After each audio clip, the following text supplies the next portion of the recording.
Bonjour à toutes et à tous, bienvenue à ce webinaire sur l'engagement territorial des entreprises en pratique que j'aurai le plaisir d'animer pour l'Observatoire des partenariats dans le cadre de ce programme vers de nouveaux équilibres socio-économiques de la plateforme Trajectoire socio-économique, programme réalisé en partenariat avec la JEBVA, la Caisse des dépôts, le fonds ODD 17.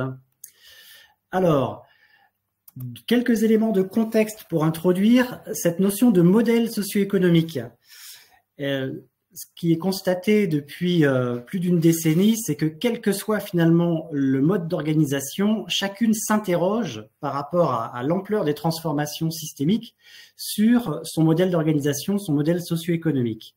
C'est aussi tout le sens de l'agenda 2030 des ODD, les objectifs de développement durable au plan international, et notamment de l'ODD 17 pour les partenariats. En France, 15 ans de recherche empirique ont permis de capitaliser une connaissance partagée et l'étude d'impact de l'ODD 17 a confirmé les effets du fer à lien sur tous les modèles d'acteurs. Et ce webinaire s'inscrit plus largement dans un programme qui est né en 2020, Reconnaissance des modèles socio-économiques d'intérêt général, copiloté avec la JEBVA. Donc un cheminement collectif capitalisé pour partager les connaissances.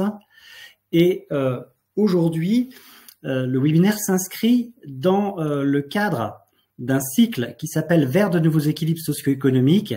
L'objectif, c'est lequel? C'est finalement de donner à voir, de partager une diversité à la fois d'exemples et de méthodes qui incarnent cette diversité de pratiques collectives pour réussir l'agenda 2030 des ODD.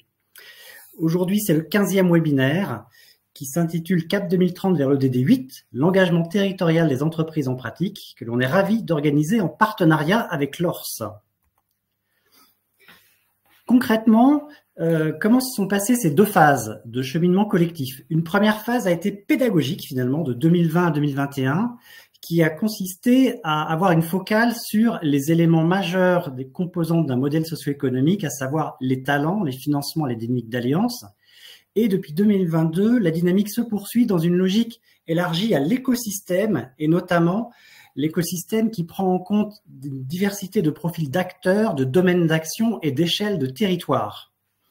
Et c'est donc ces modèles socio-économiques écosystémiques qui sont au cœur de notre attention depuis 2022.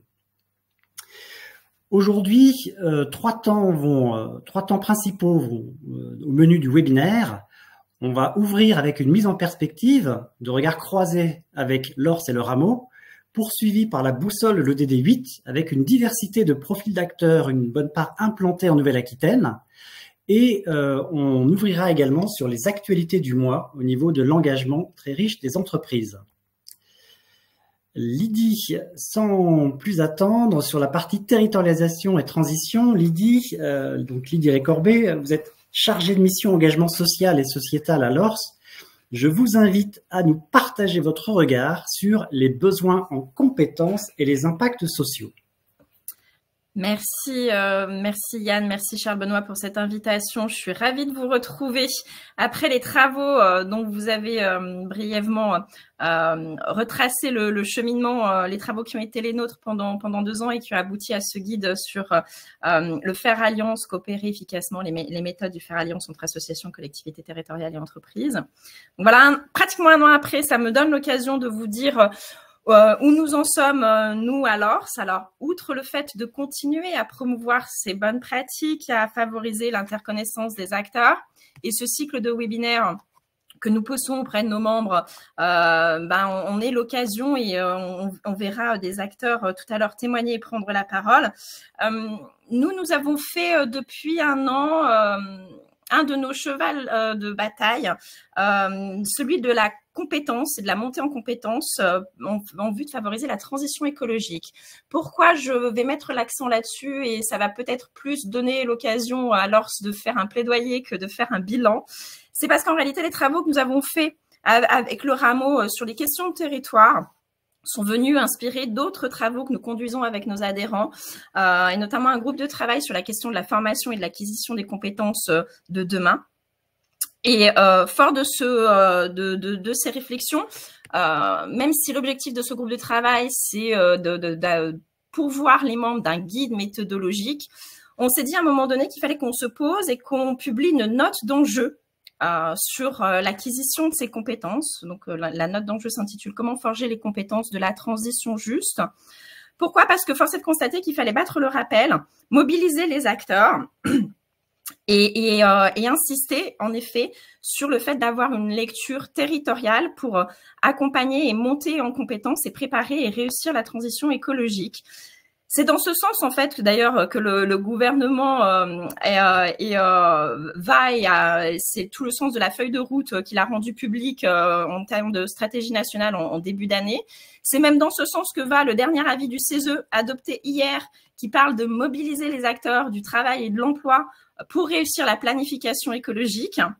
Donc, force est de constater qu'on est tous sur les mêmes constats. Et en fait, ce qui nous a poussé à mettre la focale sur ce sujet-là des compétences et de croiser les regards avec les enjeux territoriaux, c'est parce que qui dit compétences de demain dit forcément emploi, et trop souvent on voit l'argument et agiter la menace en fait de la destruction d'emplois face à la transition écologique.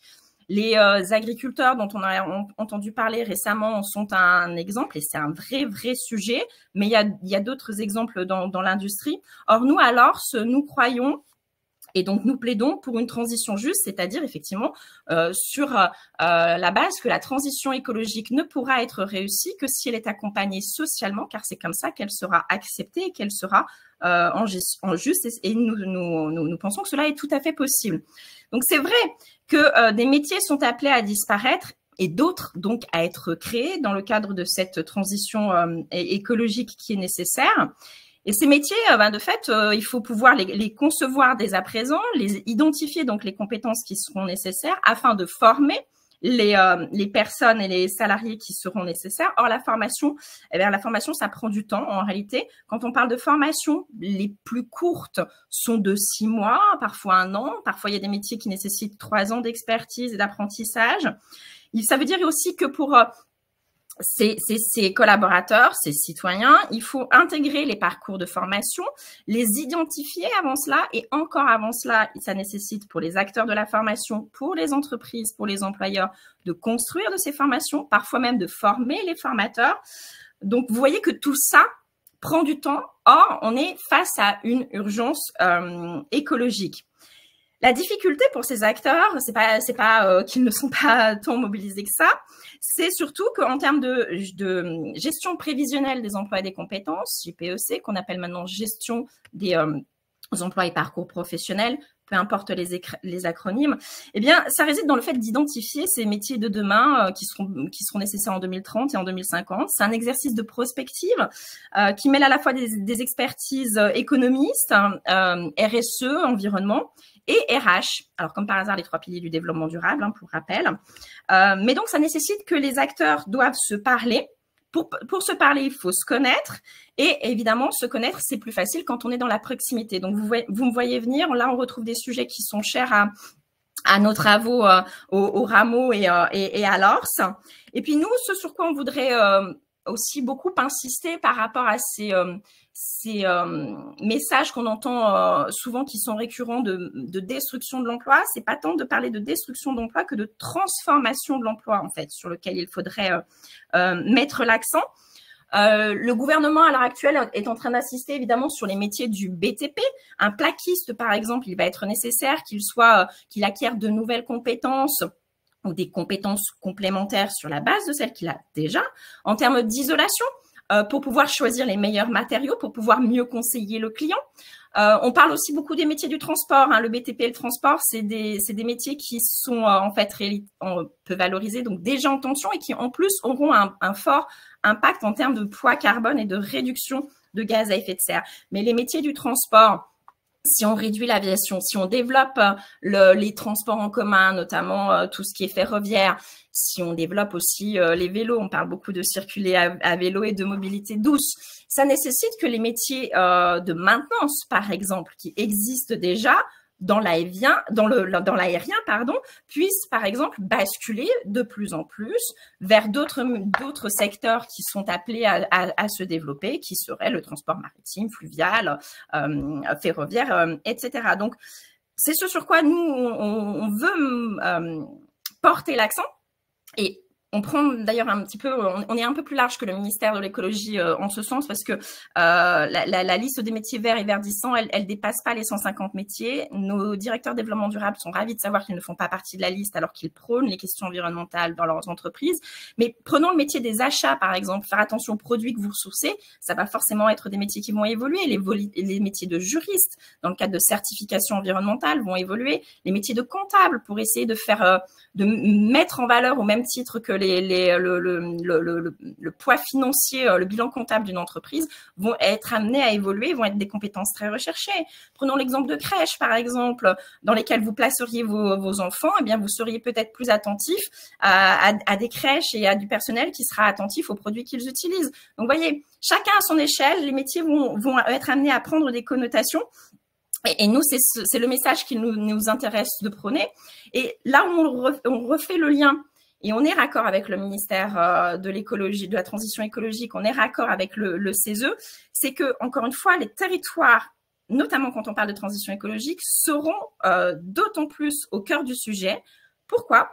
Parce que quand on parle de territoire et quand on parle d'écologie, on parle de ressources pour fabriquer de l'énergie, ressources pour fabriquer des produits. Donc forcément, on parle des caractéristiques physiques, géographiques d'un territoire qui ne seront pas les mêmes selon si vous êtes un Bain-Saint-Minier comme on a pu le connaître autrefois dans le nord ou à Saint-Étienne qui m'est cher, ou bien si vous êtes situé sur un bassin versant d'un fleuve où effectivement c'est plus facile de produire de l'énergie hydroélectrique, ou même si vous êtes exposé au soleil, une région très ensoleillée versus une région proche d'un littoral. Chacun de ces territoires va subir des inconvénients du dérèglement climatique, mais va pouvoir aussi tirer profit des ressources naturelles de son territoire. Ce qui va jouer, bien évidemment, ce qui va avoir une incidence sur les métiers des futurs. Donc, on est obligé de lier les compétences d'avenir au territoire et aux caractéristiques de ces territoires qui vont faire l'attractivité également de ces territoires. Mais quand on parle de territoire, plus classiquement, on parle de bassin d'emploi. On parle de bassin d'emploi, alors notamment quand malheureusement une usine ferme, ou alors là, il s'agit évidemment de préserver autant que possible les emplois et les salariés, parce que recaser ces salariés, les déterritorialiser, c'est plus difficile pour eux et c'est une perte de vitalité pour le territoire. Donc, ce qui se passe à ce moment-là, on met en place une gestion territoriale des emplois et des compétences.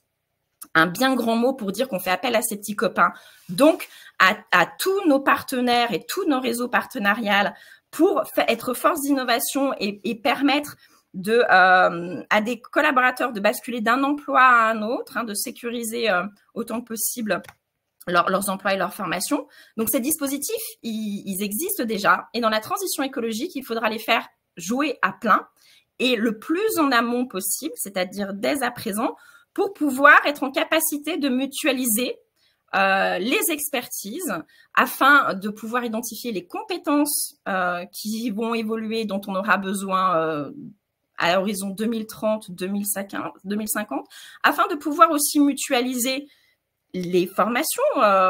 Très probablement, il y aura sans doute des socles communs et mutualiser les formations, notamment pour les plus petites entreprises, ça signifie évidemment mutualiser les coûts. Et pouvoir investir en fait dans la pérennité de l'activité de l'entreprise.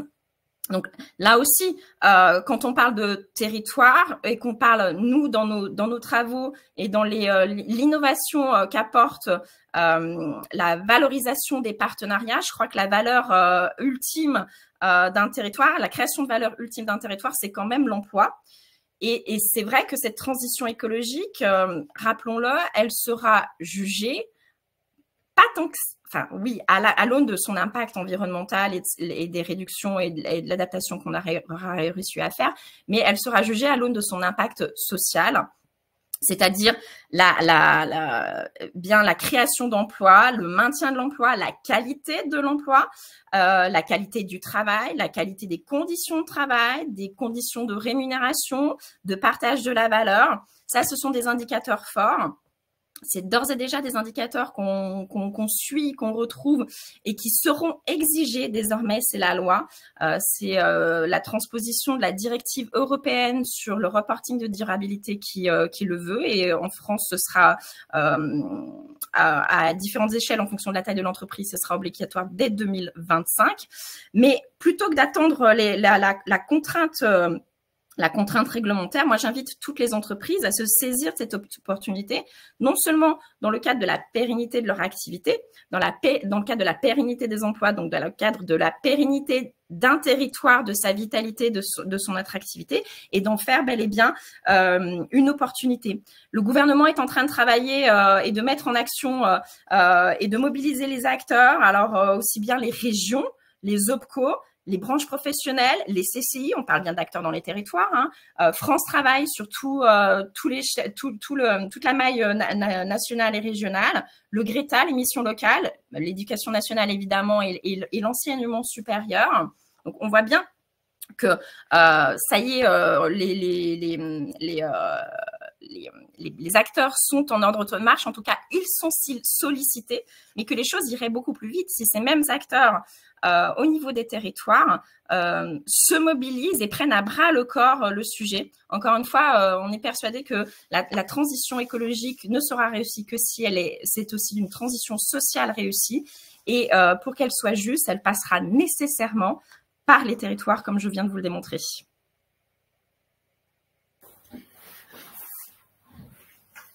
Merci Lydie pour cette ouverture qui nous pose aussi la diversité des échelles et des influences du territoire, entendu bien sûr à l'été locale, mais les influences d'une réglementation ou d'une impulsion qui peuvent se jouer à l'échelle nationale et européenne également. Charles Benoît, Lydie nous a évoqué l'importance de valoriser les dynamiques et l'engagement territorial des entreprises. Pourriez-vous nous partager finalement des éléments un peu conceptuels issus de la recherche empirique et de quelle manière les pratiques ont pu évoluer? Bonjour à toutes et tous. Alors avant de le faire, je voudrais juste rebondir sur 2 points par rapport à l'intervention de Lydie qui, comme toujours avec l'ORS, est parfaitement raccord avec non seulement le moment présent, mais aussi la dynamique finalement dans laquelle ça s'inscrit, le cheminement. Pourquoi? Parce que en parlant des compétences sur la question de l'engagement territorial des entreprises, on aborde 2 sujets qui sont essentiels. D'abord, on rappelle que la question des compétences est au cœur du premier levier de tout modèle socio-économique, c'est-à-dire la richesse humaine, et que souvent quand on pense modèle socio-économique, on pense avant tout financement, mais ça nous rappelle qu'il y a bien 3 piliers, la question des richesses humaines, la question du financement et celui des alliances pour pouvoir faire ensemble, et c'est bien la dimension du territoire qui est derrière, parce que finalement, il n'y a pas de performance durable si on est tout seul. Et donc, c'est vraiment important d'appréhender cette question de l'engagement territorial des entreprises par cette dimension des compétences. Mais aussi, et c'est en cela où le chemin est parfaitement cohérent dans notre cheminement depuis 2020. Je rappelle que le mois dernier était consacré à l'économie de l'alliance, au service de la territorialisation des transitions. Et je rappelle qu'il a commencé avec l'intervention en conférence plénière du grand défi écologique de l'ADEME, où nous étions invités à témoigner justement de cette territorialisation des transitions et comment entreprises, collectivités, associations, acteurs académiques étaient invités à partir de cette réalité, de cet ancrage territorial tel que vient de le décrire Lydie pour comprendre finalement la transformation qui est à l'œuvre. Et elle s'est terminée à la fin du mois par la publication par le réseau des catalyseurs territoriaux de la grille de qualification des pratiques partenariales en territoire, dans la continuité de la note que la Fondation des territoires avait remise sous l'égide de Jean-Paul Delevoye à la ministre l'année dernière au moment des rencontres du développement durable, pour rappeler que les compétences territoriales, cette capacité à comprendre les écosystèmes territoriaux, était indispensable, puisque tel que vient de nous le rappeler Lydie, bien évidemment, en fonction de la typologie du territoire dans lequel on est, cette réalité n'est pas la même. Ce n'est pas la même à Paris, Marseille, Bressuire ou Saint-Benoît de la Réunion. Et j'ai pas choisi Bressuire par ailleurs. Et je pense que Olivier ne me contredira pas que quand il y a la revitalisation d'un grand groupe qui se fait, la capacité d'un tissu économique territorial à absorber finalement la disparition d'un grand groupe peut être un moyen d'éviter finalement des drames territoriaux et l'exemple de Bressuire en est un exemple, un parfait exemple par le passé. Alors, une fois qu'on a dit ça, finalement, est-ce qu'on peut relire, relier et réinventer l'engagement territorial des entreprises tel qu'il est en train d'évoluer? D'abord, de relire notre histoire.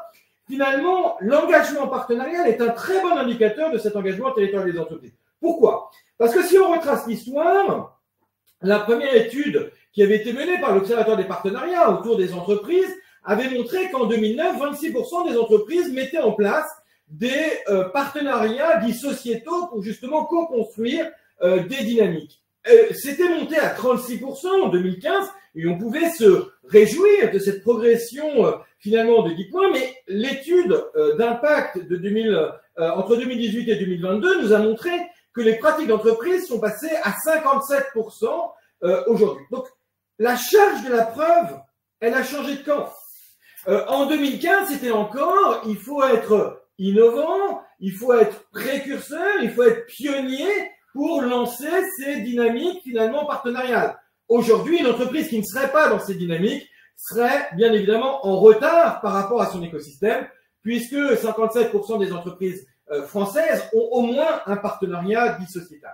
Mais ce qui est plus intéressant encore, au-delà du fait que, de façon assez cohérente avec ce que nous sommes en train de vivre, les entreprises ont été la manœuvre et ne sont absolument pas en retard dans cette capacité d'être force de transformation. Ce qui est encore plus intéressant, c'est le fort tropisme territorial, puisque 66% de ces partenariats se mènent au niveau local, 44% régional, 19% national et 7% international. Pardon, c'est pas territorial, c'est international.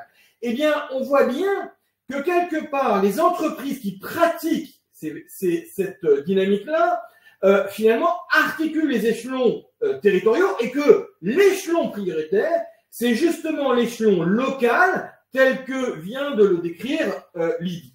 Le deuxième point, pour le relier finalement à nos enjeux, c'est de comprendre les raisons de se faire alliance.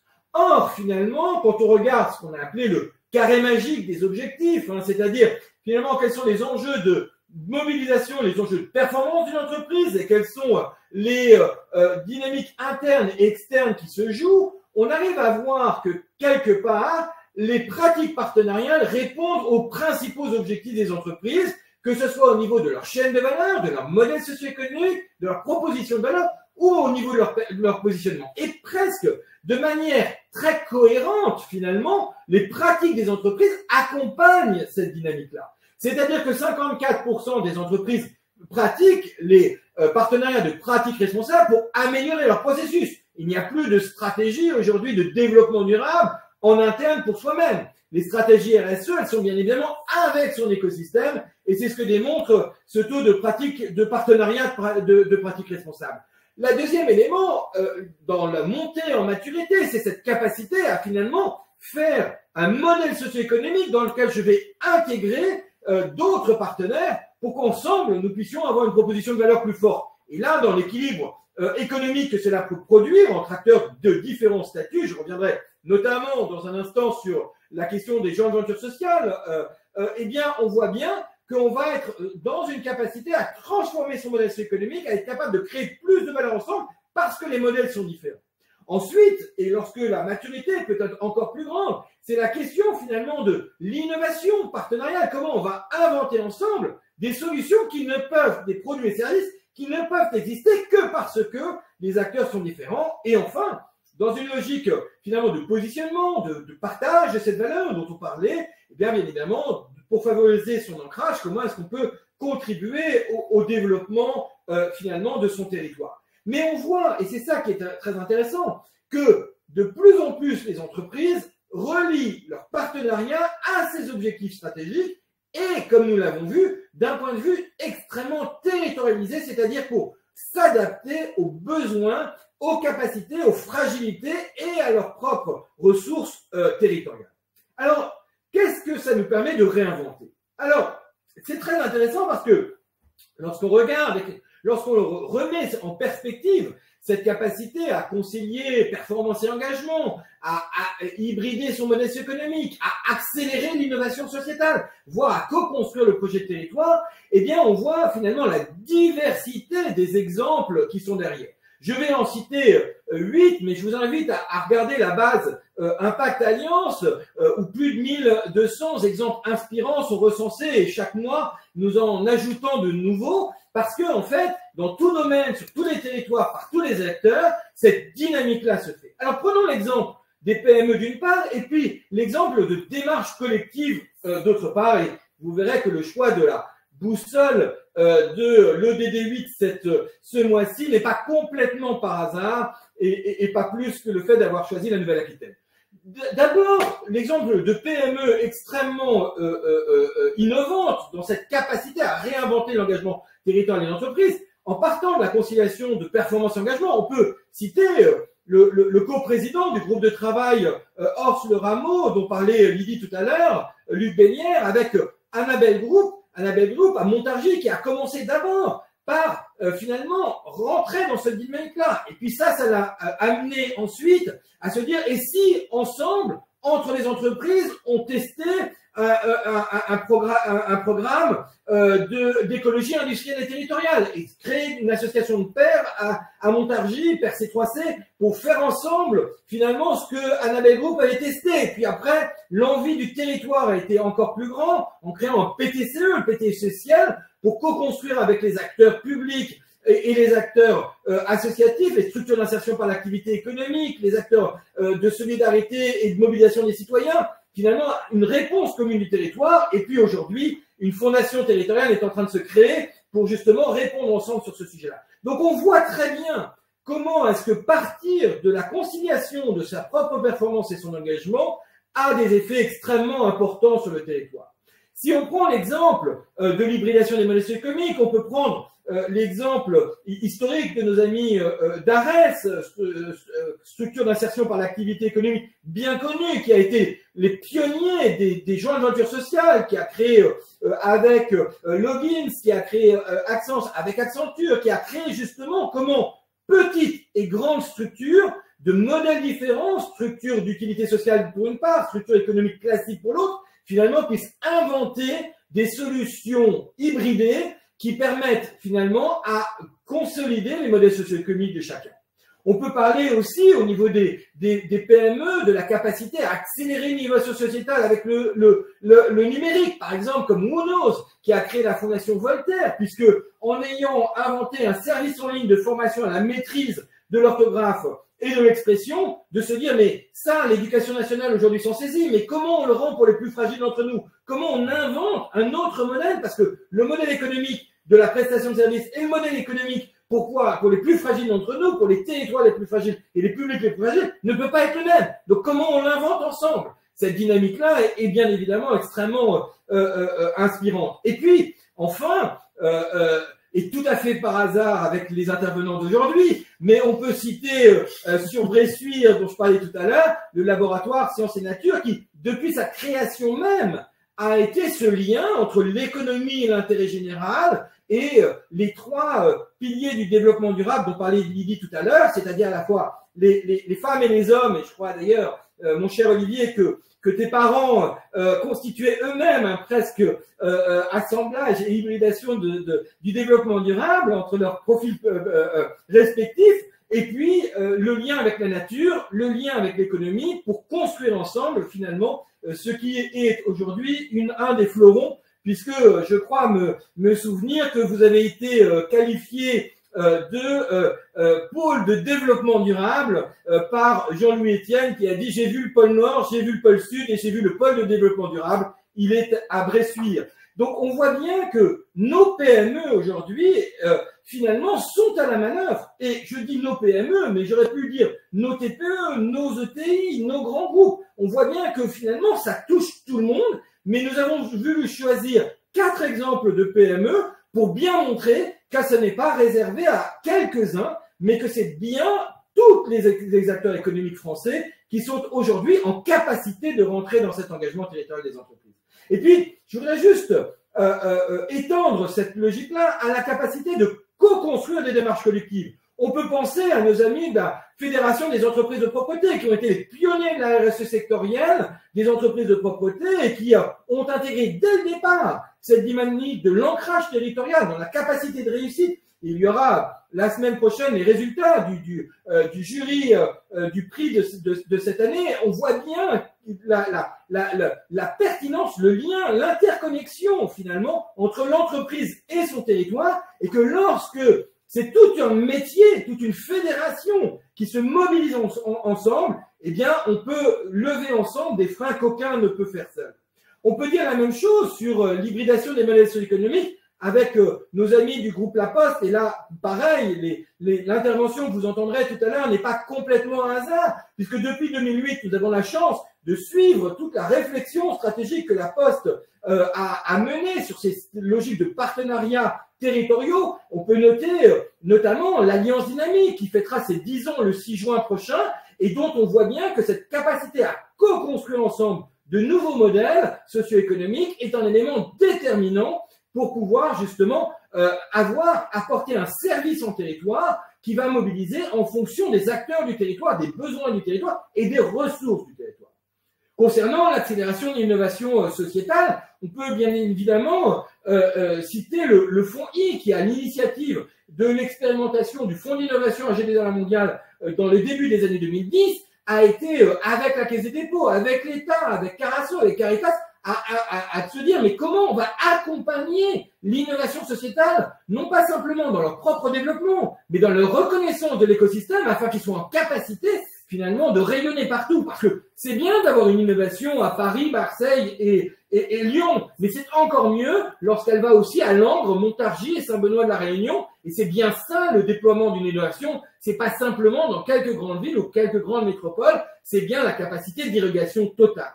Et enfin, citons pour la co-construction de projets de territoire, les résultats du fonds ODD17 qui a été créé au moment de la mission ministérielle pour accélérer ces alliances entre associations, entreprises et collectivités territoriales, où on voit à quel point aujourd'hui cette capacité d'investir dans l'innovation territoriale, d'investir dans cette ingénierie du lien territorial est un élément structurant et stratégique pour tous ceux qui voudraient encore en être convaincus. Nous vous invitons le 2 juillet prochain au 10e anniversaire du réseau des catalyseurs territoriaux qui, grâce à cette capacité d'investissement aujourd'hui d'un certain nombre d'acteurs, la Fondation GRDF, RTE, Total Energy, WeMove, Le Rameau et bien d'autres qui vont nous rejoindre, et vous aurez une bonne surprise le 2 juillet prochain, je viens de l'apprendre ce matin, on voit bien que cette capacité de réinvestir dans nos territoires, de réinvestir dans le premier kilomètre des besoins, eh bien, quelque part, est un élément qui a été ouvert par les pionniers, mais dont aujourd'hui nous ne sommes plus à l'heure des pionniers, nous sommes même plus à l'heure des matures. C'est l'ensemble des écosystèmes qui sont en train de se structurer, et ça, c'est la bonne nouvelle que l'étude d'impact faite entre 2018 et 2022 avec l'Institut pour la recherche de la Caisse des dépôts nous a prouvé qu'il n'y a plus un territoire en France qui ne soit pas dans cette démarche plus ou moins avancée, mais en tous les cas, c'est bien quelque chose de collectif qui est en train de se faire. Alors, une fois qu'on a dit ça, concrètement, comment on passe à l'action? Et là, effectivement, ce que disait Lydie tout à l'heure, l'importance, finalement, d'outiller cela. Et pour ceux qui connaissent bien les travaux que nous menons avec l'ORF, a été publié lors du dernier Forum mondial 3.0 Convergence, le guide coopérer efficacement que vous trouverez sur la plateforme odd17.org. Et puis, pour passer à l'action, eh bien, vous avez finalement toute une série d'outils qui ont été développés depuis pour se situer grâce aux fiches acteurs de la méthode de l'engagement territorial des entreprises. Parce que si je suis une entreprise, c'est pas la même chose que si je suis une association, une collectivité territoriale ou une fondation. Donc, la fiche acteur qui me correspond permet de me situer dans mon écosystème, de choisir son objectif, parce qu'on l'a vu, grâce à la fiche action, je vais pouvoir savoir, en fonction de mon niveau de maturité, s'il vaut mieux que je commence par concilier performance et engagement, hybrider mon modèle économique, accélérer l'innovation sociétale ou co-construire un projet de territoire. Bien évidemment, je dois déterminer un objectif qui est cohérent avec mes propres objectifs et avec mes capacités d'action, mais surtout mes envies et ma maturité. Ensuite, pour définir l'approche partenariale adaptée, eh bien c'est là où le guide que nous avons publié avec Lors, dont je rappelle que c'était une republication puisque nous l'avions déjà publié en 2012 et que Lors avait déjà publié en 2006 un premier guide. Donc on est dans une amélioration constante à partir de la pratique des entreprises. Ce n'est pas de la théorie faite dans nos bureaux à Paris, c'est bien le retour d'expérience des entreprises qui nous permet de pouvoir outiller les acteurs.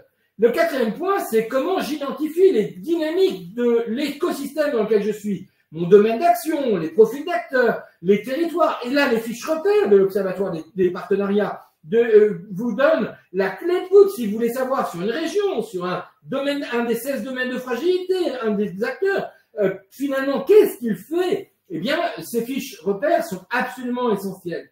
Enfin, cinquième élément, pour le piloter opérationnellement parlant, la base Impact Alliance permet de donner une information hebdomadaire, permet de pouvoir se situer dans les 1200 exemples qui existent, savoir qui en proximité à travers les 350 catalyseurs territoriaux qui sont les contacts. Et puis, pour ceux les plus aficionados d'entre vous, le bulletin trimestriel permet de garder, consolider plus de 5000 archives depuis 2014 sur finalement comment tout cela a évolué sur le sujet. Enfin, parce que c'est très bien le piloter au quotidien, comment je vais évaluer mes partenariats? Eh bien là, le référentiel d'évaluation partenariale en pratique vous donne toutes les clés avec une méthode simple, opérationnelle. Vous n'avez pas besoin de vous casser la tête. C'est pas un truc où il va falloir faire bac plus 24. C'est un truc extrêmement simple que n'importe quel acteur de terrain peut faire. On l'a expérimenté avec de très nombreuses PME pour que justement ça soit quelque chose d'accessible. Et Lydie disait quelque chose de très important sur lequel on puisse impliquer toutes les femmes et les hommes qui sont derrière. C'est pas l'élitisme de quelques-uns qui auraient compris ce que ça veut dire évaluer. Ça n'a aucun sens.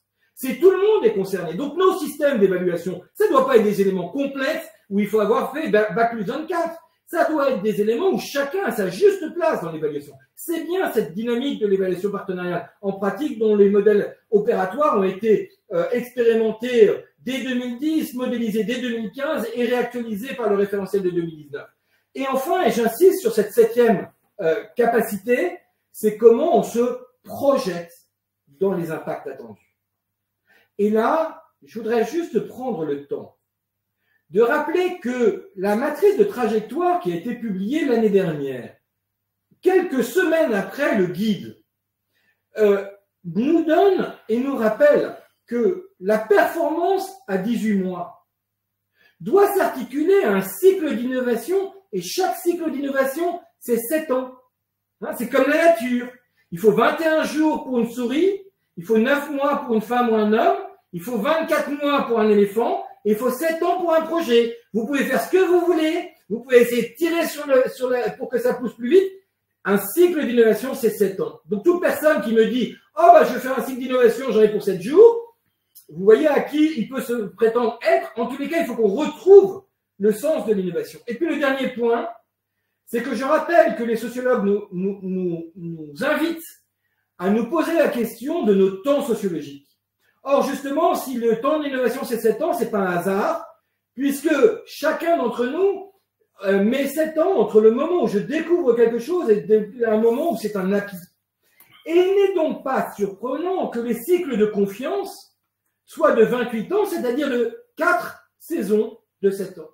Donc, si nous sommes convaincus du sujet, ça veut dire qu'effectivement, la transformation que nous vivons, c'est une transformation dans laquelle nous devons accepter que pour réintégrer, réimaginer nos imaginaires collectifs, là encore, ce n'est pas en 28 jours que nous allons le faire, et que quelque part, on peut tirer sur la corde, on peut tirer sur nos imaginaires, on peut nous faire croire qu'on peut le faire en moins de temps, mais depuis l'histoire de l'humanité, il y a une chose qui n'a pas changé, c'est qu'une femme et un homme vivent sur un rythme sociologique de 7 ans.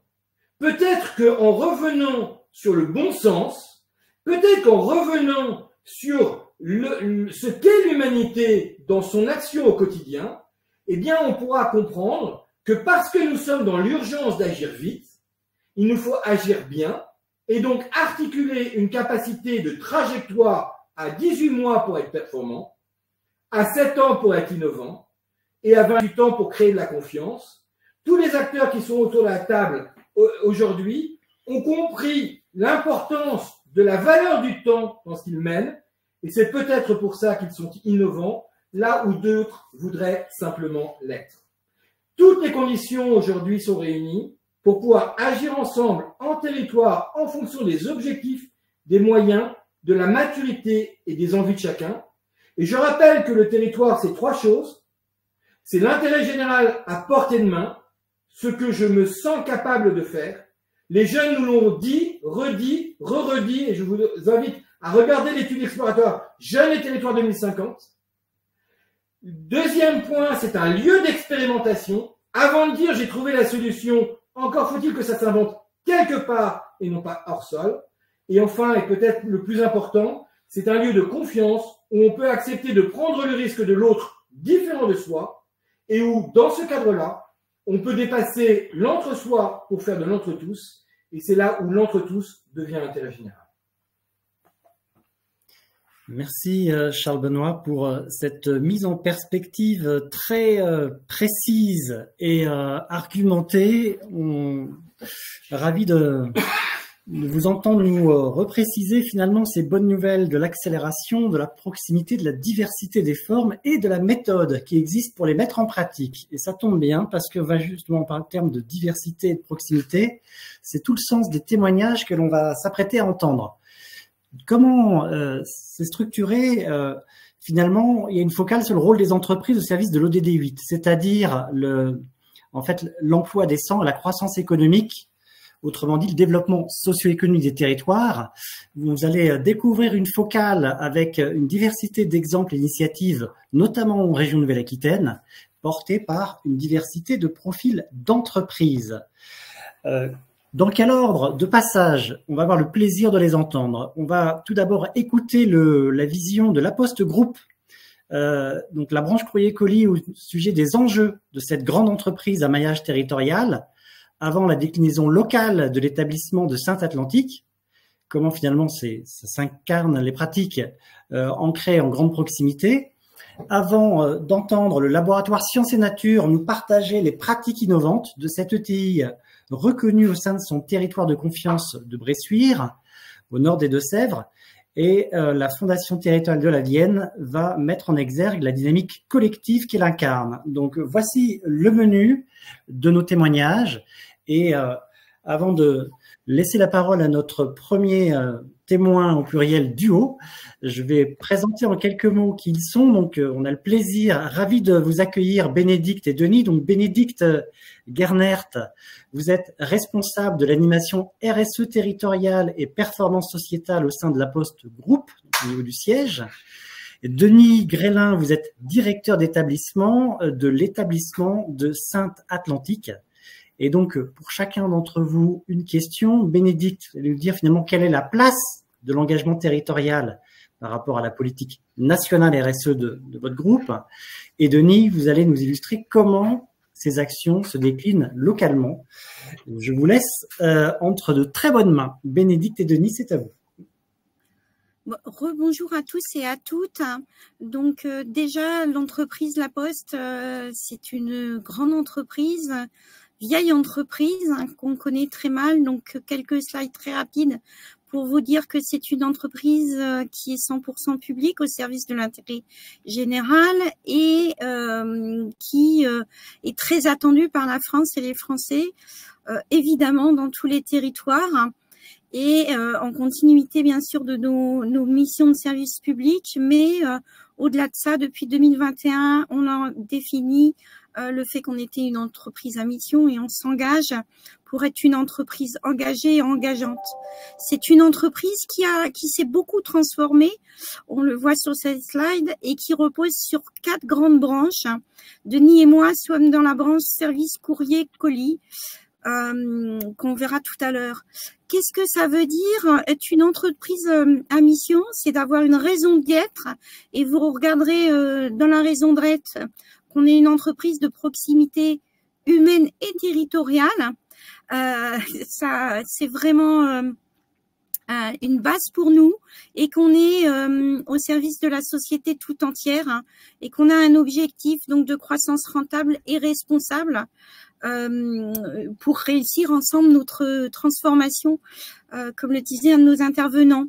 Et pour faire ceci, on a des engagements d'entreprise à mission et on a des leviers. Et vous verrez que dans les leviers, il y en a 2 qui ont été grossis: le pacte social et culture managériale, l'engagement social et environnemental, qui sont pleinement dans la responsabilité sociétale des entreprises, qui est le sujet que je porte au niveau national, branche service courrier colis. Être une entreprise rentable et responsable, c'est avoir des premiers résultats et ne pas fléchir dessus et continuer à progresser sur ces sujets. En voici quelques-uns clés. C'est pas l'ordre du jour, on va pas tous les développer, mais on a à la fois, vous le voyez, de l'environnement, des notations extra-financières et des engagements au-delà de ça sur nos postiers demain, le handicap, la parité, la diversité, la formation. Ça recoupe aussi des choses dont a parlé Lydie, qui est la formation, l'accompagnement de toutes ces transformations.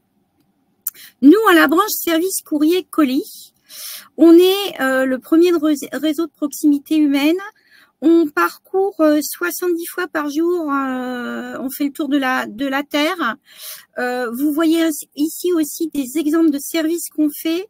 On a des métiers très différents qui s'appuient sur notre puissance de proximité et de logistique. Ça, c'est pour vous donner le cadre. Et du coup, l'entreprise à mission chez notre partie branche service courrier colis, elle a un cadre national qui est notre politique RSE qu'on voit ici, qui a quatre axes. Un premier très environnemental, un deuxième justement qu'est-ce qu'on fait sur les territoires, un troisième qui est tout ce qui va être offre responsable, et un quatrième qui va être avec qui et comment on le fait bien avec on essaie de bien le faire avec nos postiers d'aujourd'hui et demain. Et ça va être vraiment le cadre national de tout ce qui est fait au niveau territorial. Et ça interroge des sujets très variés, de l'environnemental au social, au sociétal, à l'impact positif, à la réduction des impacts. Et ce cadre national, les établissements dont fait partie Denis, il est traduit. Tout à l'heure, vous parliez de grille d'évaluation facile. On a la même démarche.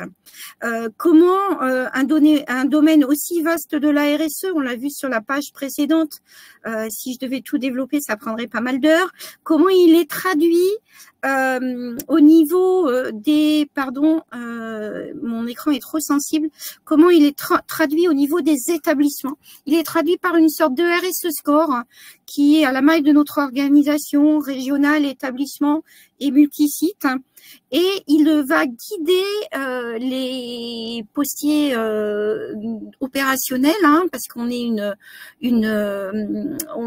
on est une entreprise de collaborateurs. On a plus de 90 000 collaborateurs, et c'est sur eux que repose notre performance et notre action en territoire.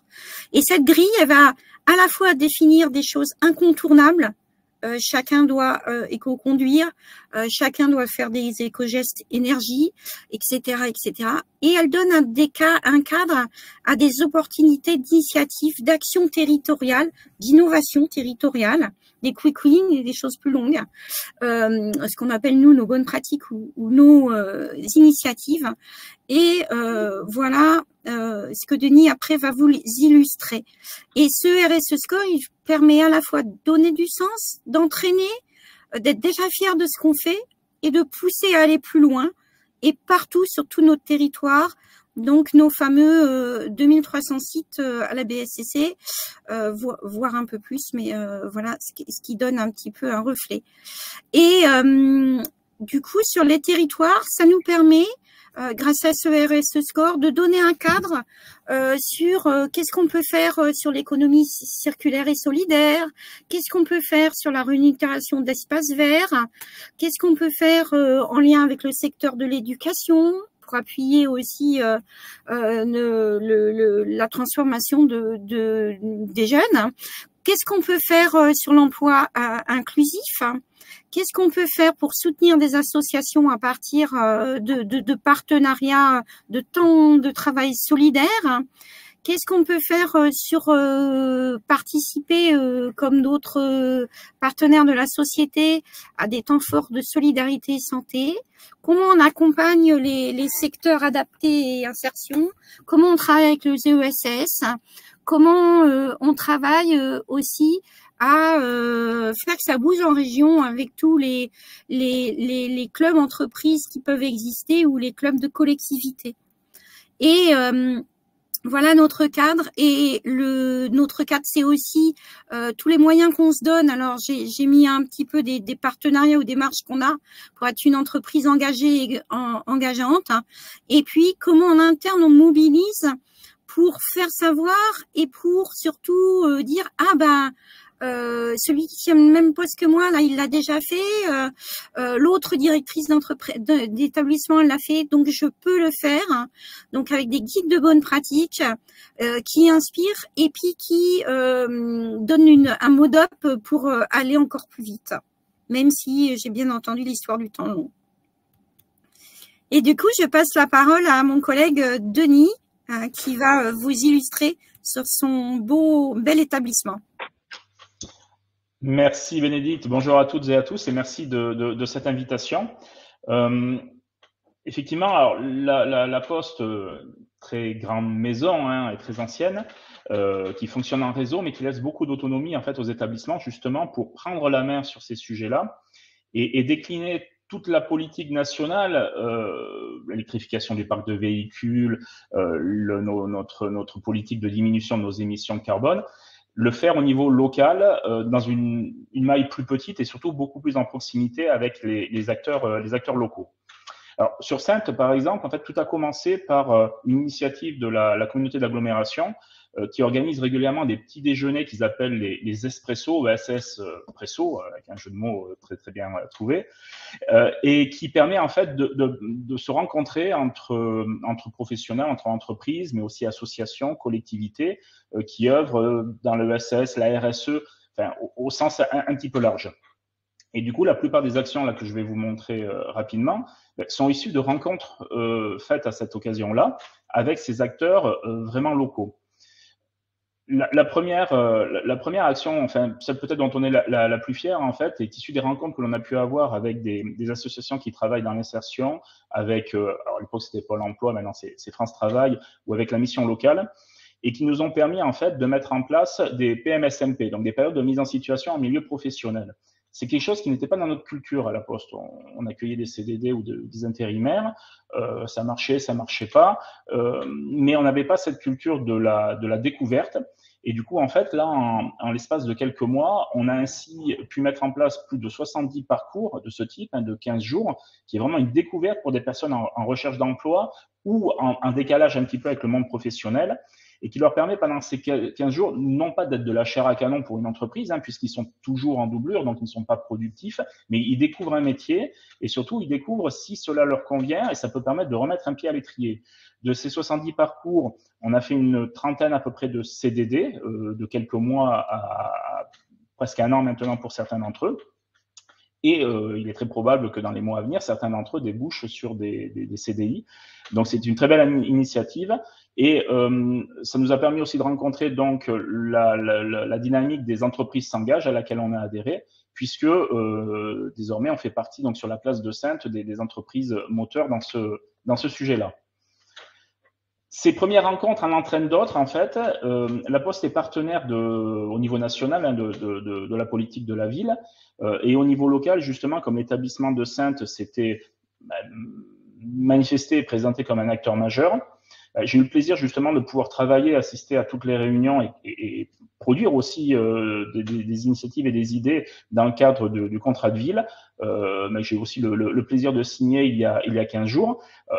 et des choses toutes simples et très très concrètes, comme par exemple déménager notre site où on fait passer l'examen du code de la route, puisque vous le savez ou vous ne le savez pas, la Poste fait passer l'examen du code de la route. On l'a déménagé en fait dans un quartier prioritaire pour justement rapprocher en fait la population de Saintes et de son agglomération de ces quartiers où elle ne va pas normalement et permettre justement une perméabilité entre ces quartiers prioritaires de la ville et l'agglomération qui va autour. L'engagement sociétal, on en parlait un petit peu avant, hein, c'est aussi de contribuer à des clubs d'entreprise.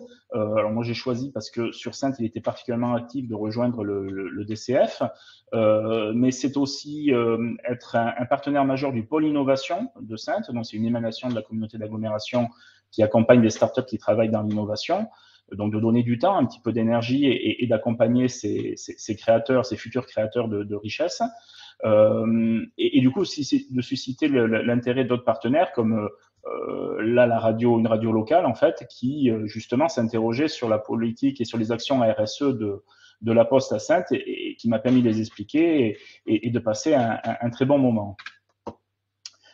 À côté de toutes ces initiatives sociétales, et j'en passe beaucoup parce qu'on a pas mal de partenariats aussi avec des associations d'insertion pour nos travaux d'entretien des jardins, pour le nettoyage des voitures, tout ça, le plus possible, j'essaie de le faire localement et en recherchant des partenariats vraiment de proximité. Nous avons aussi travaillé sur la RSE, alors avec le soutien de la branche, hein, puisqu'on a bénéficié en fait d'une prime, enfin d'un accompagnement financier, parce que notre projet a été retenu au niveau national pour créer un espace de biodiversité sur le site de Saintes. Et là où on fait le lien avec le local, en fait, c'est que c'est la vice-présidente du conseil départemental qu'on voit au milieu de la photo, qui a accepté d'être la marraine de cet espace, hein, en compagnie du maire de Saintes, président de la communauté d'agglomération qui est à droite, et en présence de Laure Mandaron, donc qui était venu pour l'occasion. Et là, ça fait la jonction, en fait, puisque la ville de Saintes est particulièrement investie aussi pour le développement et le respect de la biodiversité. Ça crée des liens supplémentaires encore entre la collectivité, les entreprises qui étaient invitées ce jour-là à cette occasion, et nous-mêmes. On va aussi le plus loin possible dans notre propre recyclage de déchets. Alors, on le sait, la Poste est une entreprise qui pollue puisqu'on fait du transport. Mais c'est une entreprise aussi qui travaille dessus et qui réduit réellement de plus de 10-12% par an ses émissions carbone. Donc, il y a un vrai travail là-dessus et une volonté affichée de diminution de nos émissions. Et localement, donc, c'est le recyclage de tout ce qu'il est maintenant possible de recycler à titre perso comme à titre professionnel, puisqu'il y a des obligations à titre professionnel, mais on a aussi créé un partenariat avec une association locale qui collecte les vêtements, par exemple, de nos agents, les vêtements personnels, pour après faire une recyclerie et les revendre. C'est un travail avec, sur la photo en haut à gauche, d'une association locale qui s'appelle Écomère, en fait, et qui fait de la sensibilisation sur la protection des océans. Et pour ce faire, ils collectent des bouchons en liège qui après ont une seconde vie en matériaux d'isolation. Donc, nous sommes devenus partenaires. On assure gracieusement en fait la collecte de ces bouchons dans les points partenaires, qui peuvent être des restaurants, des boutiques qui vendent du vin ou tous les endroits d'ailleurs où on peut trouver des bouchons. Et ça, c'est extrêmement intéressant. Ils étaient venus donc faire la présentation auprès de nos facteurs parce que ça crée justement un lien inter et extra-entreprise. Car l'ESS, la RSE, cette dynamique que l'on peut avoir à l'extérieur, on l'a fait aussi rentrer dans nos établissements. Des visites d'école, comme on peut voir sur la gauche, ça se faisait historiquement, mais c'était un petit peu perdu et on essaie de le faire revenir parce que bon, déjà les enfants sont toujours émerveillés de pouvoir envoyer leurs lettres au Papa Noël, mais aussi pour nos propres collaborateurs, c'est un échange toujours absolument génial de montrer l'envers du décor et d'avoir les sourires des enfants. On a organisé pour la première année le concours du pull moche de Noël. Ça a été un succès que je n'attendais pas parce que c'est vrai que le facteur, traditionnellement, enfin, une entreprise de 400 ans avec une culture quand même parfois encore un petit peu lutte des classes, hein, qui est en train de disparaître. Mais il y a eu une dynamique extraordinaire sur ce sujet et on a vu des choses sur tous nos sites puisque l'établissement regroupe 6 sites différents. Des gens qui se sont pris au jeu, qui sont arrivés avec des pulls, avec des guirlandes lumineuses à piles, enfin des choses assez extraordinaires dessus. C'est aussi remettre de la convivialité sur le départ de nos retraités, comme en haut à droite, et avec nos clients, comme une guichetière là, qui avait bien joué le jeu de la décoration du pull moche. Et en fait, pour pour conclure mon propos, et c'est une illustration parce qu'en fait, tout ce que je vais vous présenter va se dérouler sur les 15 prochains jours à peine, en fait. Hein. Car c'est un petit peu la contrepartie, c'est que lorsqu'on crée une dynamique locale, et bien après, on est fortement sollicité et du coup, on doit se démultiplier. On va, en interne, nos collaborateurs vont participer à une course à obstacles sympathique et conviviale qui s'appelle la Frappadingue. L'année dernière, j'avais 10 inscrits. Cette année, j'en ai 40. Et ça, c'est le week-end prochain à La Palmyre. Le 1er juin, la même journée, on va à la fois tenir un stand sur la fête de la Saintonge durable, qui est un grand rassemblement en fait lié, alors à la fois d'institutionnels, de grosses entreprises, mais aussi de petites PME et d'associations qui travaillent plutôt dans la RSE, où on va tenir notre stand, présenter nos véhicules électriques et nos actions dans ce domaine-là. Ce même 1er juin, on va participer, parce qu'on a encore été sollicité par la mairie, à une course de caisse à savon, en fait, sur une mairie voisine de celle de Saintes, qui a créé cette course de caisse à savon l'année dernière parce que lors de l'inauguration de notre espace, je leur en avais parlé pour y avoir participé dans une autre ville, en fait. Donc, il y a vraiment un lien et une dynamique qui se crée. Et ils n'ont jamais eu autant de monde à la fête de cette petite ville de Saint-Georges-des-Coteaux que l'année dernière avec cette course à savon. Et le même jour, 1er juin, parce que ça ne s'arrête pas là, on va aussi participer à la collecte avec la Banque alimentaire et une épicerie solidaire de Saintes pour assurer en fait la logistique de récupération de leur collecte sur les différents supermarchés de Saintes. Donc je vous cache pas que sur une même journée, ça va demander à se mobiliser pas mal de monde, mais pas que les cadres, les agents, des volontaires et aussi une partie en mécénat d'entreprise. Si je complète ce tableau des prochains jours, en fait, on va, dans le même temps, j'ai été invité par la mairie pour travailler sur la cité apprenante, la cité éducative. C'est un thème qui doit être développé par la mairie de Saintes. J'ai été sollicité aussi pour écrire la feuille de route avec la communauté d'agglomération de leur développement de l'ESS sur les prochaines années. Donc, c'est extrêmement agréable et motivant, alors à la fois à titre personnel, mais pour mon établissement. Mais ça montre bien, en fait, ce lien qui peut se créer entre une entreprise et la collectivité qui est autour. Et dans le même temps aussi, on a mis en place avec l'Office de tourisme de Saintes des visites de nos sites en fait durant les congés ou du tourisme industriel en quelque sorte, chose qui ne s'était absolument jamais fait chez nous et qui va permettre à des touristes ou à des gens du secteur de venir visiter nos sites. Donc tout ça, c'est une actualité qui est très très proche. Et ce que je voulais dire en conclusion en fait, c'est que pour réussir tout ça, ça s'est fait qu'en 2 ans. Enfin, je suis arrivé sur Saintes il y a 2 ans et demi. Il n'y avait pas cette volonté en fait. Donc évidemment, il faut un peu de volonté. Il faut impulser cette dynamique quand on est quand on arrive en responsabilité. Mais on trouve très très vite beaucoup de relais. Au début, un petit peu réticents ou du moins plutôt un peu surpris par cette entrée du sociétal et de la biodiversité dans le monde professionnel, mais qui très vite adhèrent et ils prennent un plaisir énorme parce que c'est extrêmement valorisant et positif pour tout le monde. Et je voulais dire aussi que ça ne coûte pas très cher parce qu'en fait, on est une très très grosse entreprise avec un chiffre d'affaires de 35 milliards, mais pour autant, on n'a pas de budget vraiment dédié au niveau des établissements, donc c'est plutôt des bouts de chandelle. Et malgré tout, on peut faire énormément de choses, quelle que soit finalement la taille de l'entreprise, à partir du moment où il y a de l'envie. Et les acteurs locaux, institutionnels en particulier et associatifs, ont vraiment besoin de nous et sont extrêmement friands de ce que l'on peut leur apporter. Donc c'est beaucoup de plaisir, beaucoup d'envie et encore certainement beaucoup de choses à faire. Et c'est plus le temps qui à un moment nous limite et ne nous permet pas d'être partout et de faire tout ce que l'on voudrait entreprendre aujourd'hui. Merci pour ces témoignages.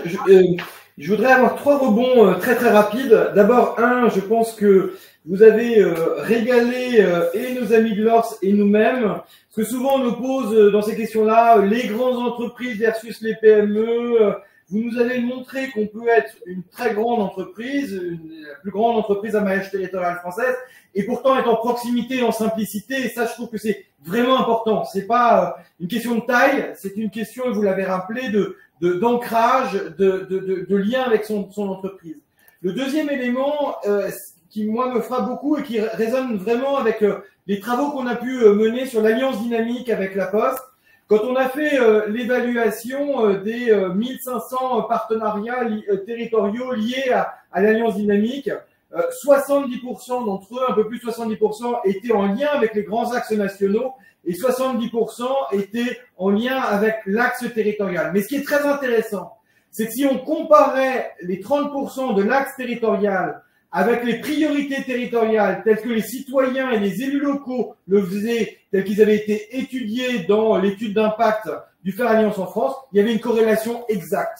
Donc là encore, on peut articuler un cadre national avec une agilité locale en lien avec les priorités d'un territoire, et ça ne s'oppose pas, ça s'articule. Enfin, troisième point, et là c'est plutôt nous à qui vous faites très très plaisir, nous qui sommes un laboratoire de recherche travaillé sur le temps long, on peut avoir 500 ans et être jeune et innovant. Donc c'est pas une question d'âge, c'est une question bien évidemment de savoir comment on se projette dans l'avenir en fonction de ses racines.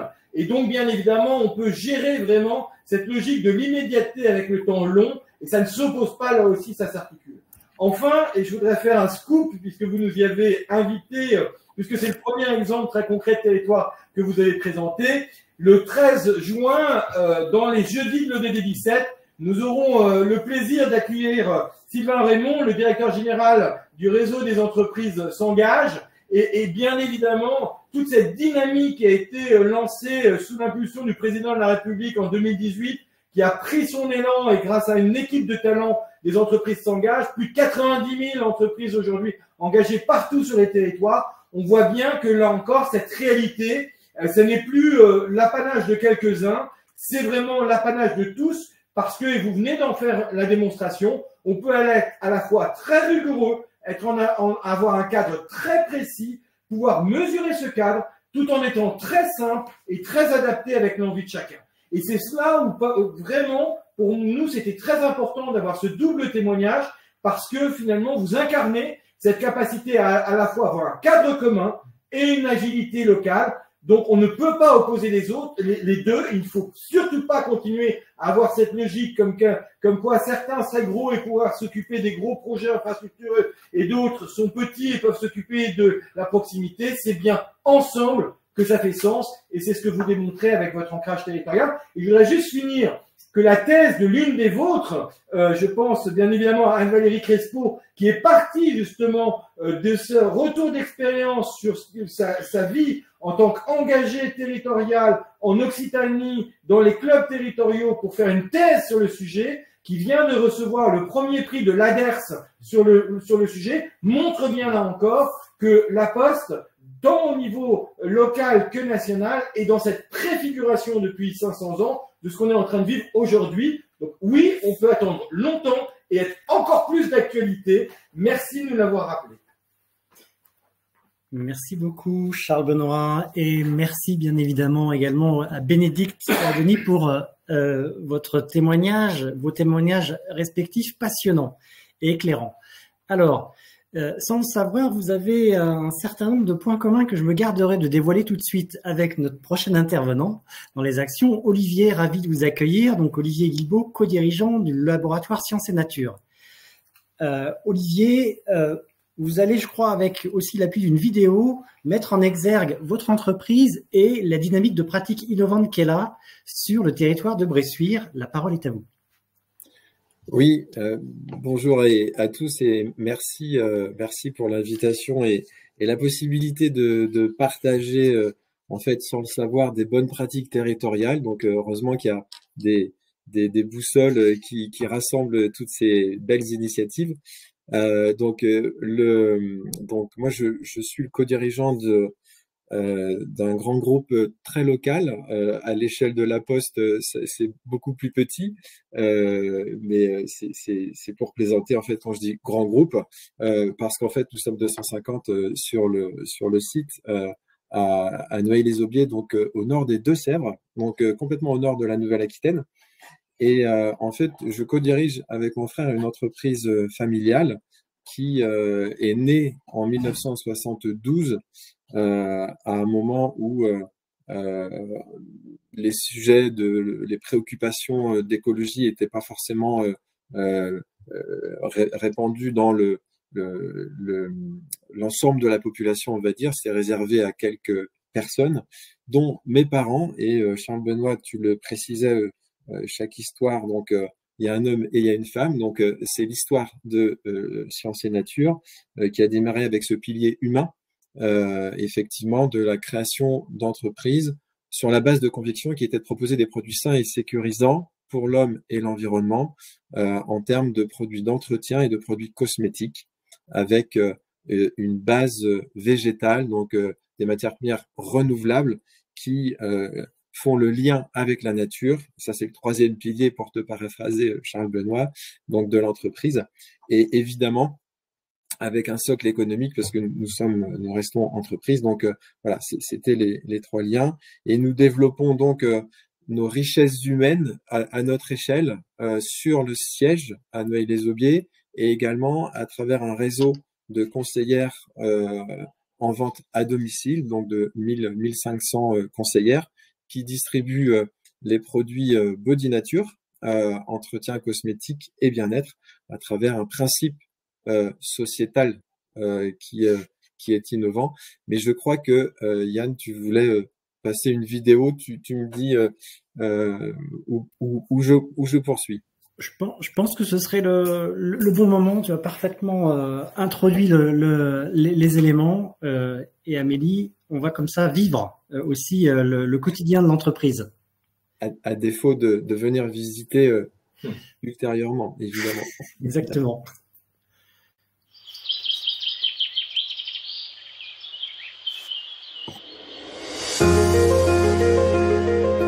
Le laboratoire Science et Nature est avant tout une histoire familiale de passion et de conviction. En 1972, Gilles Guilbeault fait de son rêve une réalité. Il crée son entreprise et vend ses premiers produits d'entretien. Son épouse Marie-Thérèse développe les formules des produits écologiques. Son nom de jeune fille Body inspirera la marque Body Nature. Dès lors, l'aventure est lancée et se poursuit aujourd'hui avec Olivier et Antoine, les fils du couple fondateur. C'est ici, à Noailles-les-Aubiers, que leur vision perdure et que le futur du laboratoire Science et Nature s'écrit en parfaite harmonie avec son environnement. Une unité de production parmi les plus écologiques au monde, une énergie verte mêlant solaire, éolien et biomasse, le respect des principes de l'agriculture biodynamique. Les 125 hectares du domaine naturel accueillent des espèces animales et végétales protégées, participant ainsi au maintien de la biodiversité. Ici, la nature est inspirante. Nous en prenons soin. Afin d'assurer son propre avenir, l'homme doit se reconnecter à la nature, aux vivants, et leur redonner la place qu'ils méritent. Ce principe, il prend vie au quotidien dans tous nos foyers. On le constate avec les produits de bien-être, d'hygiène et d'entretien. Choisir une marque respectueuse de la planète n'est plus une mode, mais bien une nécessité. Nos équipes s'animent chaque jour pour donner vie à la mission du laboratoire Science et Nature, qui est de comprendre les systèmes naturels, les préserver et en apporter les bienfaits aux hommes et à la société à travers des formules saines et sécurisantes. L'expertise du laboratoire Science et Nature en matière de recherche et développement, de produits cosmétiques, d'entretien et bien-être permet de répondre aux standards les plus exigeants. Le laboratoire Science et Nature dispose également de sa propre capacité de fabrication et de conditionnement. L'activité nous impose d'investir régulièrement sur nos équipements industriels, ceci afin d'améliorer nos processus de production et de former notre personnel en conséquence. L'objectif est bien de pouvoir répondre à la demande tout en garantissant la qualité et la sécurité de nos produits. Chaque jour, ce sont près de 35 tonnes de produits qui sont fabriqués. Nous assurons aussi l'activité logistique en interne. Les commandes sont expédiées vers la France et à l'international, avec des circuits spécifiques, aussi bien pour les professionnels que les particuliers. Notre conscience écologique s'exprime à travers différentes marques. Chacune cultive le respect de l'homme, de l'environnement et s'intègre dans une logique collaborative et complémentaire. L'expérience humaine, à travers la vente à domicile avec Body Nature, la cosméto-botanique avec Santifolia, le pouvoir des homères avec Guérande Cosmétique, des produits d'entretien et d'hygiène sécurisants pour les professionnels avec ProSense, la fabrication à façon avec le laboratoire Science et Nature, et enfin l'ouverture et la transparence avec le parcours Odyssée Nature. Et nous allons au-delà de notre activité de fabricant avec la Fondation Sciences et Nature, dont la mission est d'initier et de soutenir des projets de recherche, de préservation de la nature et de partage. Ici, plus de 280 collaborateurs évoluent en parfaite harmonie avec la nature. Agents d'entretien du domaine, chargés de formulation, agents de conditionnement, chargés d'assurance qualité ou encore préparateurs de commandes sont au service de votre beauté et de votre bien-être. Depuis toujours, développement économique rime avec responsabilité. Le laboratoire Sciences et Nature est engagé dans une démarche responsable qui va au-delà du bio et s'exprime sur 3 niveaux. Les produits qui se veulent le plus écologiques possible, l'environnement qui doit être préservé et la conscience pour offrir un avenir sain et bienveillant à nos enfants.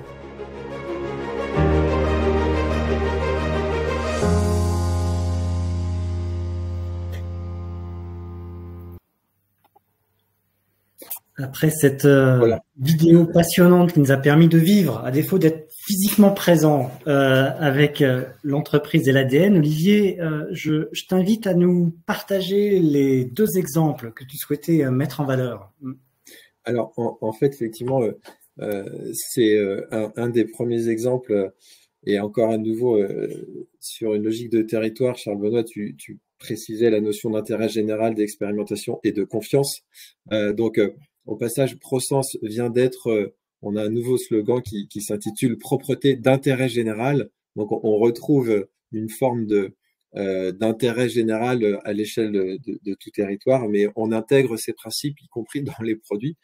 Donc, Odyssée Nature, c'est l'exemple même de l'ouverture vers son territoire et au-delà du territoire, qui part d'un principe simple, celui de la transparence, celui de l'ouverture, et finalement du tourisme industriel à destination de scolaires, de clients, mais aussi d'entreprises, de séminaires ou autres, pour démontrer, pour être en osmose avec, alors déjà avec son territoire et avec les visiteurs, sur la concrétisation d'un discours qui permet de concilier classiquement écologie, économie sociale et sociétale dans un écrin de verdure. Donc, c'est une industrie au cœur de la campagne qui s'est lancée en 2011 sur cette volonté de s'ouvrir en accord et surtout en interaction avec les acteurs du territoire, qu'ils soient politiques, élus,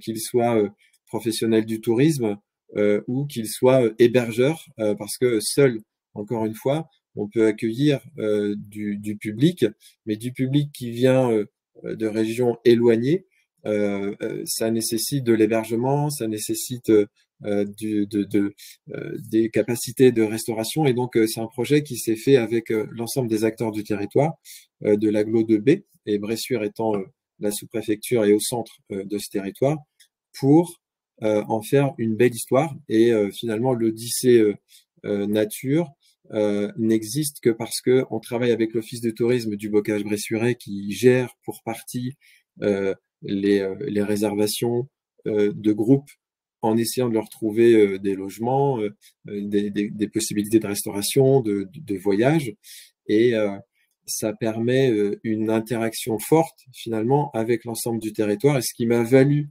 je n'ai plus l'année exactement, je crois que c'était à 2017 ou 2018, un court instant de me mettre dans la peau du maire de Bressuire, puisque j'ai reçu effectivement, Charles Benoît, un diplôme de territoire de confiance pour la ville de Bressuire.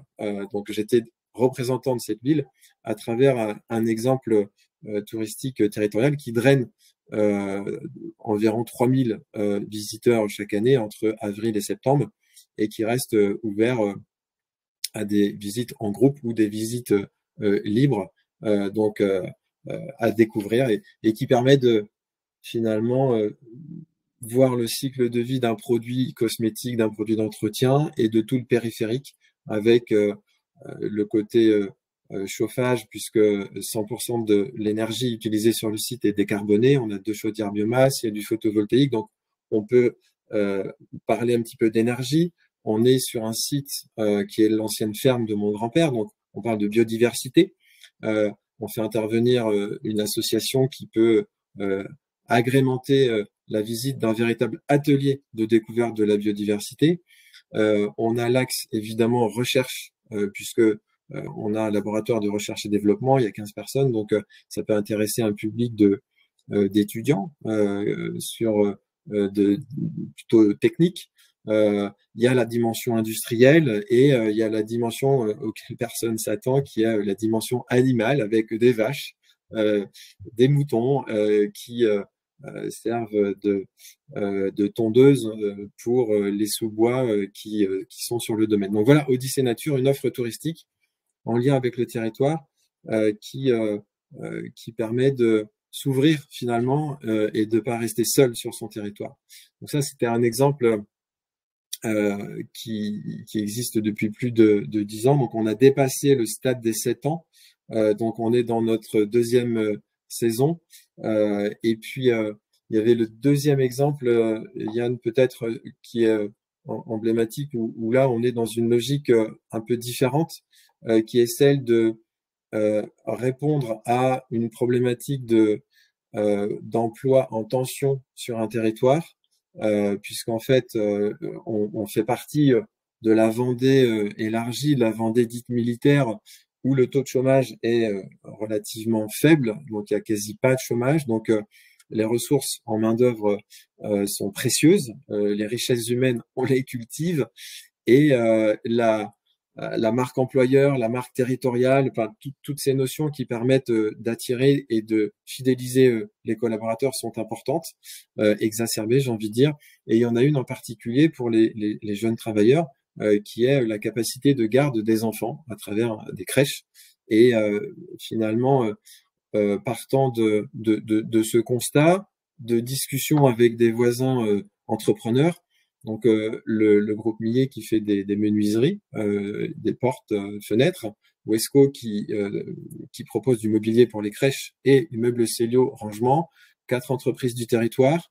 Et on se dit, allons-y, créons quelque chose. Donc, alors, il n'y a pas de budget dans l'entreprise, pour reprendre les propos de Denis tout à l'heure, qui disait qu'à la Poste, il n'y avait pas de budget. Pour autant, il y a du temps et du plaisir. Eh bien, les petits chênes, ce projet, c'était vraiment du plaisir à se voir pendant, on a été un peu plus rapide que les 7 ans, mais il a quand même fallu 4 ans pour, entre la genèse de cette idée, avec Fabrice Millet en particulier, la constitution de l'équipe, donc on était 2019, et de 2019 à l'ouverture il y a 1 an, en 2023, donc il a fallu 4 ans, en passant par l'adoubement du politique local et la validation des instances réglementaires, donc CAF, PMI, du département, pour valider, qu'il y avait un vrai besoin de garde d'enfants sur le territoire.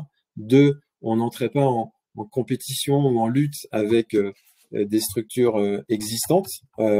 Et enfin, que on avait besoin d'un terrain pour ce projet. Et donc, c'est un projet qui n'a pas eu d'impact de budget dans nos entreprises, mais le budget a été porté par une association créée pour l'occasion, avec un investissement de plus de 2 millions d'euros. Donc, pour une association, c'est pas neutre. Mais encore une fois, la confiance du territoire auprès de ces 4 entreprises un peu emblématiques, des banques, puisqu'on a été financé majoritairement par prêt bancaire, et la CAF pour le complément, a permis de rendre viable ce projet de crèche qu'on voulait évidemment la plus écologique possible, la plus inclusive possible, et ce qui nous a valu la visite notamment du directeur général de la Caisse nationale des allocations familiales, qui était intrigué par ce projet de crèche interentreprise qui est ouverte à des structures qui achètent un berceau à l'année et qui finalement se substitue en quelque sorte à l'État. C'est le territoire qui se prend en main pour apporter des solutions de crèche en complément des crèches privées à but lucratif des crèches publiques et de tout ce qui est solution de garde, assistante maternelle, etc. Et on a eu le plaisir de se voir régulièrement avec mes 3 autres camarades. Donc un vrai plaisir, une vraie envie, pour reprendre les propos de Denis à nouveau, à travers ce projet. On était presque déçus le lendemain de l'inauguration parce que on passait à une phase nouvelle qui était une phase de vie et non plus une phase de projet. Mais soyez rassurés, il y a encore plein de projets sur la crèche avec du lien transgénération, avec des déplacements et en fait l'ouverture au dehors qui était le maître mot de la crèche. Alors j'en ai pas parlé, mais construction ossature bois, toiture végétale, bâtiment sain, éco-conçu, et on a Christelle Ferjou qui est notre marraine, hein, la chantre de l'école du dehors, et on vient tout juste de lancer un projet de santé environnementale avec l'ARS Nouvelle-Aquitaine, porté par les petits chênes, et qui va impacter l'ensemble des structures de la petite enfance du territoire. C'était la condition avec l'ARS pour apporter finalement plus de considération de santé environnementale dans les structures existantes. Et je peux vous dire que effectivement le temps, on en parle pas mal, la notion de temps est toute relative entre le temps de l'administration, le temps de l'entreprise privée n'est pas le même. On l'a confronté fortement, et pour autant, avec un peu de patience, avec un peu d'envie, de bonne volonté, on arrive à faire des choses très très bien, et la confiance est là, l'expérimentation passe au déploiement, et finalement ce projet de crèche, c'était un vrai plaisir, et on a d'autres projets à nouveau pour le territoire pour essayer d'apporter du mieux-disant et du lien en interagissant entre nous et avec les différentes parties prenantes nationales parfois. Voilà rapidement ce qu'on pouvait dire. Merci infiniment, Olivier. Tu vois, tu nous rappelles la valeur du temps. Et donc, je rassure tout le monde, puisque la qualité de ce webinaire est telle, nous allons rajouter 10 minutes à l'heure et demie qui normalement nous est attribuée. D'abord pour pouvoir écouter notre 4e intervenant, et puis pour finir très rapidement sur l'actualité du mois. En tous les cas, vous voyez à quel point cet engagement territorial des entreprises, c'est une réalité ancrée et justement qui nous rappelle que le temps n'est pas un ennemi mais notre allié. Merci Charles Benoît, merci beaucoup Olivier d'avoir introduit aussi une autre diversité avec celle des générations, avec l'exemple de la crèche. C'est important par rapport à la diversité des personnes. Et j'accueille à présent notre prochain intervenant, Vianney. Vianney Amoir, vous êtes président de la Fondation territoriale de la Vienne, et vous allez mettre en exergue finalement les défis de cette dynamique collective qui est pilotée par des PME. Vianney, la parole est à vous. Merci Yann, et merci à Laure Sevrameau de nous donner la parole. Après ces témoignages très inspirants, et je vais faire un retour d'expérience aussi à l'aune du temps, qui a été un petit peu le fil rouge là depuis l'introduction et la mise en perspective de Charles Benoît. On a vu des expériences qui se déclinaient en centaines d'années, en dizaines d'années. Alors nous, au stade où nous en sommes, nous parlons en mois. Réalisés, et bien sûr nous nous projetons tout autant dans un temps long, en dizaines et si possible centaines d'années évidemment. Alors la Fondation territoriale de la Vienne, c'est effectivement une aventure qui a été initiée par des PME, et la question, alors au sein du CJD Poitiers-Châtellerault, à l'occasion d'une année de réflexion, de commission de CJD, et la question était comment peut-on agir pour notre territoire, et c'est une réflexion qui a été menée en totale lâcher-prise, accompagnée par l'ADMICAL, donc un accompagnement professionnel néanmoins, et puis avec un appui bienveillant des collectivités, à savoir la communauté urbaine de Grand Poitiers et le département de la Vienne. Nos réflexions nous ont assez vite amené à nous dire que nous pouvions agir pour notre territoire et qu'un des moyens d'agir pour notre territoire était de passer par une logique de fondation, de faire appel au mécénat. Et ce que nous avons identifié assez rapidement, puisque nous sommes allés dans ce parcours-là de découverte en découverte, une forme d'exploration, c'est donc nous avons découvert la forme de la fondation territoriale et du coup le mécénat collectif, multi-acteurs et territorial. Je précise multi-acteurs au sens où on va mettre en jeu à la fois des acteurs publics, institutions ou collectivités locales, mais également les entreprises, les associations, et les entreprises, bien évidemment. Pour répondre de manière très orientée à la question posée, Yann, sur les défis. Les défis pour nous, alors ce qui a été une chance, c'était une forme d'insouciance finalement. Hein. On savait pas que c'était impossible, donc du coup on l'a tenté. Alors ce qui a été les défis qu'on a relevés, Charles Benoît y faisait référence tout à l'heure, c'est un petit peu se mettre dans le temps, déjà s'approprier ce qu'est ce mode d'intervention qui est une fondation territoriale. Et le défi auquel on a été confronté et auquel on est toujours confronté, sans que ce soit grave, hein, c'est d'embarquer progressivement des acteurs, puisque on a conscience d'être dans une approche de responsabilité territoriale de l'entreprise qui est nouvelle au niveau des entreprises.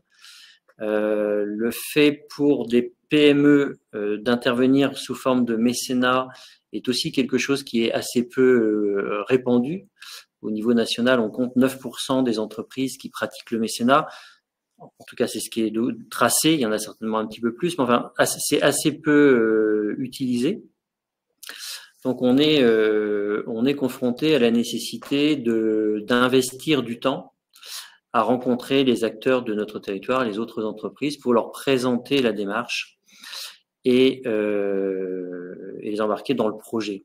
Alors le côté, donc ça c'est le frein, qui est un frein sans en être un, puisque en fait quand on investit, quand on met en place cet effort-là, quand on investit ce temps-là, on s'aperçoit que les entreprises sont assez vite motivées sur l'opportunité qui leur est donnée de pouvoir contribuer à l'attractivité de leur territoire, à la vitalité de leur territoire, de se dire mais oui, effectivement, en tant qu'entreprise, on n'est pas hors sol. La prospérité de nos activités économiques, elle est quand même liée à la qualité du tissu sur lequel on se développe, à la qualité de vie qu'ont nos salariés sur leur bassin de vie et à la qualité de vie qu'ont nos entreprises parties prenantes, que ce soit des fournisseurs ou des clients. Donc en fait, l'adhésion, elle est l'écoute et l'adhésion à ce type de démarche est assez grand. Voilà. Donc ça, le frein, c'est qu'il faut investir du temps. La récompense, c'est quand on investit ce temps, on a aujourd'hui l'écoute des dirigeants. Et je voudrais simplement préciser pour contextualiser que on fait cet effort d'investissement en temps parce que dans notre projet, l'idée est de réunir le maximum des acteurs économiques de la Vienne. Et la vocation de la fondation, c'est plutôt d'embarquer le maximum d'entreprises, éventuellement avec des dons.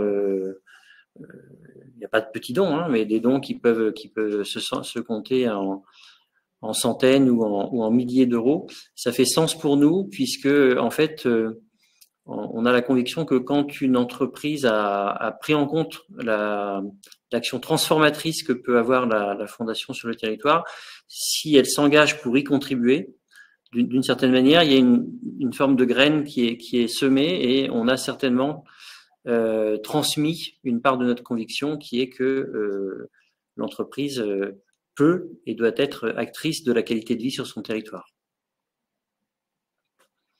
Voilà ce que je peux dire, Yann. Et si tu as d'autres questions, mais je sais que le temps est très compté, si tu as d'autres questions, je peux poursuivre. C'est Extrêmement clair, Vianney, et merci d'insister ici sur l'articulation finalement par l'exemple, que oui, c'est possible, et ça répond à un besoin qui est partagé de croiser ces regards entreprises, associations et collectivités avec un soutien, on l'a entendu, un dialogue très régulier avec. Alors, j'ajoute un mot, Yann, pardon. Ce qui rend les choses possibles, c'est le passage à l'action. Et en rebond aussi des précédents témoignages, ce qui rend les choses possibles, c'est le passage à l'action. C'est même si c'est peu, commencer à faire, et c'est ces premières actions qui vont susciter l'attention et qui vont embarquer. Et le retour qu'on a, c'est ce qui nous intéresse dans votre démarche, c'est que vous faites pas que réfléchir à des problématiques, vous êtes engagé dans l'action. Et je pense que c'était un petit peu le fil rouge des autres témoignages. Et alors, pour ajouter un défi supplémentaire en conclusion, en fait, ce qui est à gérer, en fait, c'est l'inscription dans un double temps, c'est-à-dire le temps immédiat de l'action et du faire, et puis de gérer un temps plus long de structuration, de poser une ambition, d'embarquer progressivement les parties prenantes. Merci beaucoup. C'est important effectivement de rappeler cette dualité qui est permanente notamment au cœur de ce projet en cours dans ces premières années. Alors, on a entendu une diversité, et encore un grand merci et à Vianney et à chacun d'entre vous, une diversité de témoignages très inspirants. Et pour quelques mots pour conclure ce webinaire, une mise en perspective rapide finalement sur comment cet engagement sectoriel et territorial des entreprises, on a pu l'observer tout au long de ce mois. Charles Benoît en parlait par rapport au monde de la propriété. Le jury des trophées RSE s'est réuni pour mettre en exergue finalement la diversité de dynamiques d'entreprises de toute taille sur l'ensemble du territoire au sein de ce secteur. Quand on se projette dans les prochaines semaines, le 30 mai, la deuxième rencontre territoriale de RSE sera organisée dans le Val-de-Marne par un club d'entreprises à l'occasion de ses 20 ans, Vivre et Entreprendre en Vallée de la Marne. Et un peu plus au nord, au Famistère de Guise, dans les Hauts-de-France, du 30 mai au 1er juin, se tiendra le festival Faire Autrement, un festival qui invite les acteurs à changer de regard et à agir collectivement, avec notamment une journée du 30 mai qui portera sur les entreprises et la régénération, en direct des Hauts-de-France. Et la semaine suivante, le jeudi 8 juin matin, aura lieu l'Assemblée du Pacte pour une économie locale durable, portée par l'Eurométropole de Strasbourg-Grand Est, avec une diversité de parties prenantes publiques, privées et associatives. Et le 6 et le 7 juin prochain, les universités de l'économie responsable auront lieu à Rennes en Bretagne, et elles sont initiées par le collectif Dirigeants Responsables. Vous en saurez plus pour tous les lecteurs du jeudi de l'ODD 17 dans quelques minutes, puisque ce sera le portrait de la semaine. Et justement, en parlant des jeudis de l'ODD 17, dans le fil rouge que l'on a co-construit avec l'ORS, donc on a commencé par le récit, avec une entreprise engagée, cette famille dont le siège est dans l'Orne, reconnue par la Fondation pour la co-construction du bien commun, donc qui partage ce point commun, Olivier, c'est dans la catégorie territoire, d'illustrer une dynamique d'acteurs engagés et matures. Et la semaine dernière, je sais que vous avez été un très grand nombre à écouter l'interview passionnante de Franck Janowski, responsable RSE d'AMA Group, qui participe également au podcast que vous pourrez découvrir jeudi prochain, de notre ami Patrick Longchamp, Comment vas-tu bien ma planète, ainsi que Philippe Joigny, président de la FEP, et Luc Bellière, fondateur d'Annabelle Group. Et dans 15 jours, je vous invite à nous rejoindre à 9h, donc le dernier vendredi, comme à chaque fin de mois, un temps court d'une demi-heure pour présenter la base Impact Alliance. Quel est son contenu? Quelles sont les nouvelles actualités? Avec un zoom sur une interview. Ce sera Lydie qu'on accueillera donc pour l'engagement territorial des entreprises, avec 2 compléments d'information. Ce sera en direct du festival Faire Autrement du Famistère de Guise, et on aura également une interview de notre partenaire Spark News par rapport à leur programme Enquête de demain, qui valorise des initiatives au sein de la PQR. Et pour Si ce webinaire vous a intéressé, vous pouvez déjà cocher la prochaine date puisque, tiens, elle ne s'inscrit pas, c'est étonnant, mais c'est le 3e jeudi du mois de juin que vous pourrez rejoindre, en savoir plus sur l'engagement de toutes et de tous. La focale sera l'ODD 5 et c'est organisé en partenariat avec la région des Pays de la Loire et ce sera animé par le réseau des catalyseurs territoriaux. Voilà, c'est fini. Ravi d'avoir passé ce moment avec vous. Une très bonne après-midi et encore un grand merci à nos intervenants. J'espère que de l'autre côté de l'écran, ça vous a envie aussi d'amplifier, d'accélérer et de développer vos propres passages à l'action. À très bientôt. Au revoir à tous. Au revoir à tous.